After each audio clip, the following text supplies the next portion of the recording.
ये लड़का बाहर से पागल बनने का नाटक करता था, लेकिन अंदर ही अंदर वो पागल खाने में अपनी खुद की टीम बना रहा था। साथ ही वो चुपचाप 4 बड़ी फैमिलीज को फाइनेंस कर रहा था ताकि वो टॉप एरिस्टोक्रेटिक क्लैंस बन जाए। ये सब उसने अपनी ताकत छुपाने के लिए किया था। एक दिन उसके पापा उसे लेने आए, साथ में एक अमीर फैमिली की लड़की भी थी, क्योंकि अगले दिन उसकी माँ की डेथ को 3 साल पूरे हो रहे थे। उसके पापा चाहते थे कि वो जल्दी ठीक हो जाए और उस लड़की से शादी कर ले, लेकिन उस लड़की की कोई सच्ची इंटेंशन नहीं थी शादी की। वो तो बस एक अरेंज मैरिज का हिस्सा थी। जाते जाते उसने लड़के को वार्निंग दी कि एंगेजमेंट पार्टी में कोई ड्रामा ना करे, पर उसे क्या पता था कि वही लड़का उसे पार्टी की सबसे खूबसूरत और अट्रैक्टिव प्रेजेंस बना देगा। असल में वो लड़का सबसे अमीर बिजनेस फैमिली का बड़ा बेटा था। उसके पिता के 2 हरामी बेटे जो विरासत के पीछे थे, उन्होंने ही उसकी मां को मार डाला था और उसे भी इतनी बुरी तरह पीटा कि वो पागल लगने लगा। अपनी मां की मौत का बदला लेने के लिए उसने पागलपन का ड्रामा किया और खुद को पागल खाने में डाल दिया। जब उन दोनों हरामी भाइयों को पता चला कि उसका बाप उसे वापस घर ला रहा है, तो वो गुस्से से भर गए। उन्हें अफसोस हुआ कि उस रात उन्होंने उसे मारा क्यों नहीं। जैसे ही लड़का घर आया, ड्रामेटिक स्टाइल में दरवाजा खोला और अपनी मंगेतर को लेकर अंदर एंट्री मारी। अंदर आते ही उसने फिर से अपना पागलपन वाला एक्ट चालू कर दिया। उसने बटलर को ऑर्डर दिया कि उन दोनों हरामी भाइयों को घर से निकालो। बटलर ने समझाया कि वो उसके भाई हैं और ये भी कहा कि उसके पापा ने बोला है कि पार्टी में मंगेतर की बात माननी है। मंगेतर को लगा कि पार्टी खराब ना हो, तो उसने लड़के को शांत होने को कहा। लड़के ने अनमने ढंग से नाटक बंद किया और जल्दी निकलने का बहाना बनाया ताकि रात की पार्टी के लिए अपना प्लान सेट कर सके। वो जानता था कि उसे अपने पापा को दिखाना है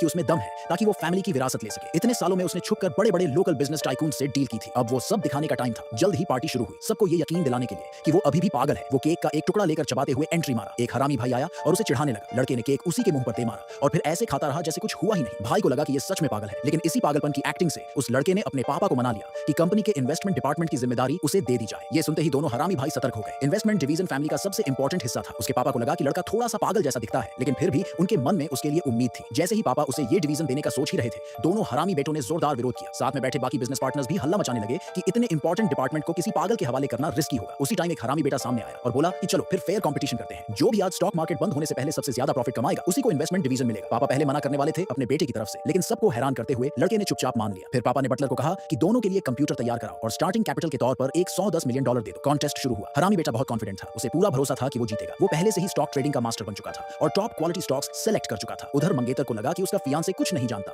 तो उसने खुद से उसे कुछ अच्छे स्टॉक्स सजेस्ट करने का सोचा, लेकिन शॉकिंगली उस लड़के ने गिरते हुए बेकार स्टॉक्स चुन लिए और अपने लोगों को ऑर्डर दे दिया कि सारा पैसा इन्हीं में लगा दो। मंगेतर गुस्से में आ गई और बोली कि उसने 8 जन्म के पाप किए जो इससे सगाई की, पर उससे क्या पता था कि लड़के ने पहले से कुछ सीक्रेट प्लानिंग कर रखी थी। थोड़ी ही देर में हरामी बेटे के स्टॉक्स गिरने लगे और लड़के के स्टॉक्स तेजी से ऊपर चढ़ने लगे। हरामी बेटा हैरान रह गया। लड़के के स्टॉक्स 30 पॉइंट ऊपर चले गए। मंगेतर भी खुशी से पागल हो गई। पापा की नजर में भी उसका बेटा अब कुछ अलग ही लगने लगा। तभी दूसरा हरामी बेटा बोला कि स्टॉक्स का फायदा तो बस किस्मत है, इससे काबिलियत प्रूव नहीं होती। असली टैलेंट तो तब दिखेगा जब कोई कंपनी के लिए डील्स लेकर आए। पापा ने उसे भी एक मौका दिया। एक गद्दी मंगवाई गई और अनाउंस किया गया कि 1 घंटे में जो सबसे ज्यादा वैल्यू की डील साइन करेगा, वो इस वारिस की गद्दी पर बैठेगा। जैसे ही कॉन्टेस्ट शुरू हुआ, सारे बिजनेस पार्टनर्स उस हरामी बेटे के पास डील साइन करने दौड़ पड़े। लड़के के पास कोई डील नहीं आई। 1 घंटा पूरा होने वाला था, लेकिन लड़का टेंशन में नहीं था। उल्टा वो गद्दी के पास गया और वहां पागलों की तरह हरकतें करने लगा। मंगेतर ने उसे नीचे आने को कहा, लेकिन लड़का बोला, पहले मुझे शोल्डर मसाज दो। दोनों हरामी बेटों को लगा कि अब ये हार नहीं झेल पा रहा, लेकिन उन्हें क्या पता था कि वो तो बस 3 सेकंड का काउंटडाउन कर रहा था और फिर कॉन्टेस्ट का रिजल्ट पूरी तरह पलट गया।